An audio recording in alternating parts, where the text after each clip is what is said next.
Hey, what's up, Stay Tuners? It's your good friend Jimbo here, letting you know that today's podcast is presented by Podgo. Podgo is the easiest way for you to monetize your podcast, providing podcasters with a flat rate for ad space so you always know how much you get when you include an ad from Podgo. I recently joined as a member and you can too. Apply today and let them know that you heard from Stay Tuned Sports and you start earning today. That's podgo.co at podgo.co.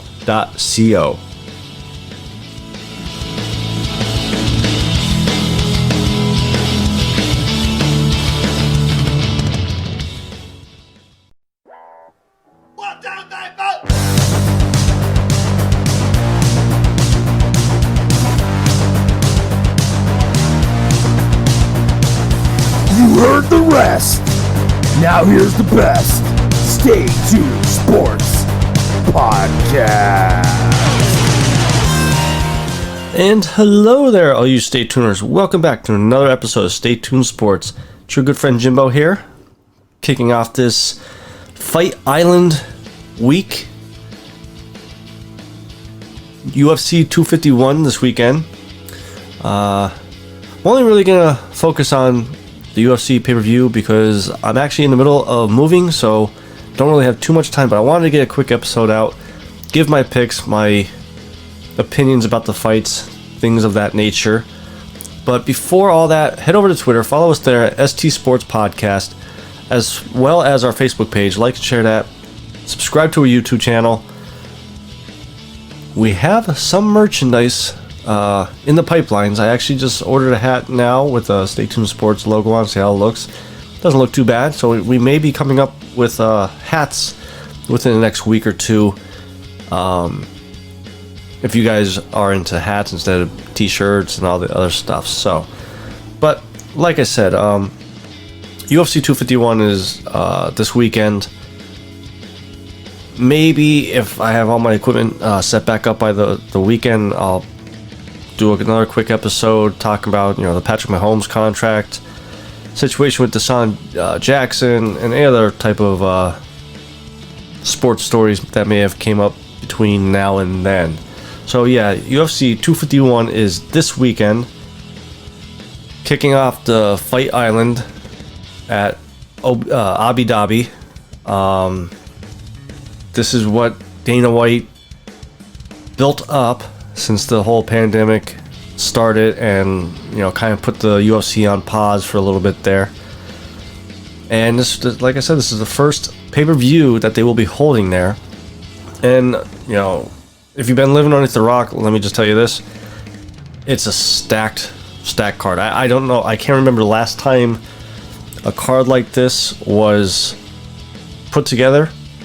I mean, maybe you would have to go all the way back to UFC 100 even.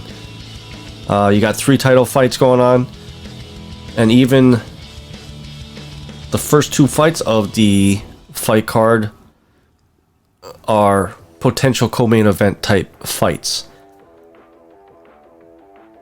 Now, kicking it off, UFC 251, the main card, we have Amanda Ribas versus Paige VanZant. I believe this is VanZant's last fight on her contract with the UFC. It's been well known that she's not happy with her pay with the UFC and is kind of looking forward to becoming a free agent out there. Now, she's coming in with a 8-4 record. She never struck me as a potential champion, but a mid-tier type person. Now, if she goes to Bellator, maybe it might change. I mean, nothing against Bellator, but they don't really have the top talent. So, as far as this fight, and Amanda Ribas to me is the new up-and-comer. Not saying Paige VanZant is over the hill, because she's not. But I think Ribas, being the younger fighter, hungrier fighter, not looking past this fight, because I think VanZant kind of is, just thinking about free agency and stuff. I think Ribas is going to make quick work of Paige VanZant. VanZant the past couple of years has had issues with that broken arm that she got in her last fight. Had to have multiple surgeries done to it. And I'm hoping it holds up. I hope she doesn't have a relapse of a fractured arm. And that's just kicking off the night, and that's in the women's flyweight division. After that, we have a rematch between Amanda Andrade and Rose Namajunas. Now, let's not forget, Rose is a former champion in the strawweight division. And I'm not saying it was a fluke, her loss to Andrade, but Andrade slammed her on her head. And I believe Rose was the big favorite going into that fight. Do I think it's going to be the same outcome? You know, a lot of people are picking Rose and saying her loss to Jessica Andrade, was a fluke. But in the past few months, Rose had to pull from a card because she lost a family member due to COVID. Kind of retired after her last fight. So it begs the question, is she mentally back? Or is there still some questions in her head of, should I be fighting or shouldn't I be fighting? And I'm sorry, but in this type of sport, you gotta be 100% mentally ready to get in that cage. And if there's that 1% of you guessing yourself if I should be in here or not, that's when you get in trouble. Now, even though Rose has the 3-inch reach advantage, and you know, you say, oh, that's only 3 inches. It's actually, you know, that's significant. But I'm actually gonna go with Jessica here.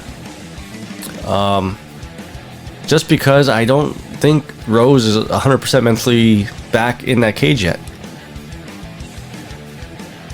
Now, if Rose wins, where does that put her? Does she need another win to get back into a title fight, or does that automatically put her back in a title fight? I think she definitely needs 1 or 2 more fights just to make sure the ring rust is all gone. You know, because it has been a little while since her last fight.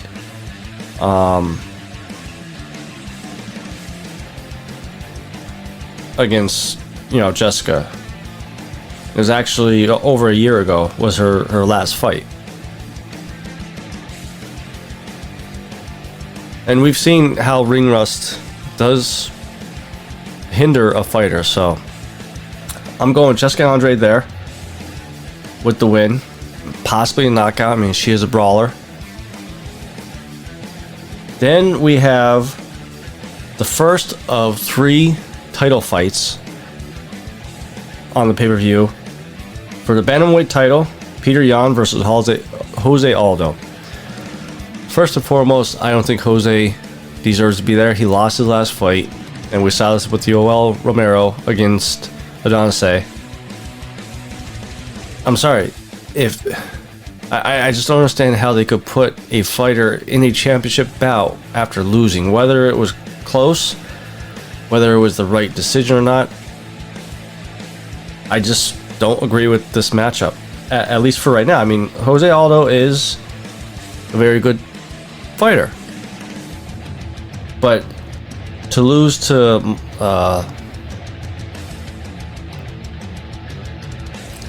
his last fight against Marlon Moraes, to me, would put him 2 fights behind to try to get back in the title. But we are here. Peter Yan kind of taking jabs at my boy Sean O'Malley. But I think with this fight, though, I think I'm going with Peter Yan. I think Jose Aldo is on the downturn of his career. Now, the one question that I kept seeing today on Twitter was, whatever happened to Jose Aldo's leg kicks? You know, we remember the fight between him and Uriah Faber, who basically gave up because of leg kicks. I think that's the only way Jose is going to be able to win against Peter Yan, is bringing those leg kicks back and just keep chopping at it, chop, chop, chop, chop. with Peter Yan, we saw Conor knock out Jose. Once you get knocked out once, it weakens that chin a little bit. Maybe Peter Yan could do it again. So I think that's what's going to happen there. I think Peter Yan's going to knock out Jose Aldo. And if Jose loses this fight, I think you may see him take some time off to really think about where he should go, because this would be his third loss in a row. And I mean, he just dropped down to this division to try to re-energize his career and try to get another belt. So then after that fight, we have the co-main event, the featherweight title fight between Alexander Volkanovski and Max Holloway. It's a rematch from their last fight. This is a tough one. I mean, Alexander, he's a hell of a fighter. Hungry fighter. I mean, he's already calling out Khabib. He wants to do a super fight with him. But Max Holloway, out of everybody on this card, is no slouch. He's got heart. We've seen that. Obviously, the champion is the favorite here. But I'm probably going to be pulling for Max. There's something about him, his character, his fighting style. He's very good. And he's in the prime of his career. There's no signs of slowing down. Now, he does give up a 2-inch reach disadvantage to Alexander. To me, the reach is a big thing when it comes to MMA or boxing. I think that's the biggest thing when it comes to trying to figure out who you're going to go with and pick to win. But I think Max finds a way to pull it out and regain this fight. I think this has potential to be fight of the night. Could be bloody and potentially set up a trilogy. Then for the main event, we have the welterweight title on the line. Originally, it was supposed to be Kamaru Usman versus Gilbert Burns, but earlier this week, I believe Sunday, it came out that Gilbert Burns became ill and could not participate. Now, Jorge Masvidal is one of those fighters that was holding out because of more money, wanted more money. What better way to UFC to say, okay, fine, we have a way to pay you. Made the deal, and even more drama unfolds. Yesterday came out that Jorge Masvidal's trainer, Mike Brown, tested positive for COVID and will not be able to be in his corner. I think that is huge because Mike Brown is one of the better and up-and-coming coaches out there, coaching some of the top athletes in UFC. I'm curious to see how that's going to hinder, if it does hinder, Jorge. And a little backstory with the two was Jorge, he's been fighting in MMA for 16, 17 years. As long as he makes weight and this fight goes on, that'll be the longest stretch before getting a title shot in any division. That's impressive. Just the fact that he never gave up the dream to be a champion. The BMF title, let's go, guys. It's a gimmick. It was always a gimmick. It was cool between him and Diaz. And it was an interesting build up to the fight. But it's not a UFC title. It's not a Bellator title. It's a toy title. This right here, the welterweight title, is big. And a lot of people think Guzman is going to run through Masvidal. I don't know if I'm picking Masvidal because I like him, but I really think he could defeat Guzman. Now, if Guzman takes him down to the ground, it's gonna be interesting. Now, Masvidal does have some wins when it comes to submissions, but he's known for his power, his boxing. You know, all the way back in the day, you know, down in the Miami beaches with the street fights, like Jesus Christ, can't remember his name now. He just passed away a couple years ago. Oh, you gay. But yeah, if you go back and watch some of his street fights,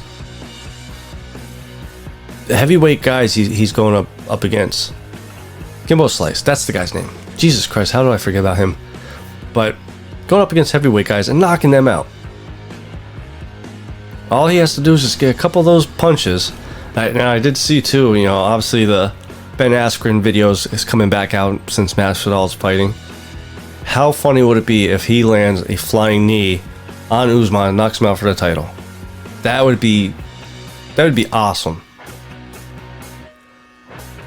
But yeah, so for this fight, definitely going with Jorge Masvidal. I may even do a little DraftKings thing with my picks just to see how I do. Normally I don't do that well with it, but so that's my picks for this weekend's UFC 251, Kamaru Usman versus Jorge Masvidal pay-per-view. I think it's going to be an awesome card. It's going to be a fun card. And I will probably be live tweeting it. I'm going to try to get back into that because that, you know, I have a fun time with you guys interacting, arguing and over picks and stuff like that. So, but the way you guys could interact with me there is you head over to Twitter, follow us there at ST Sports Podcast.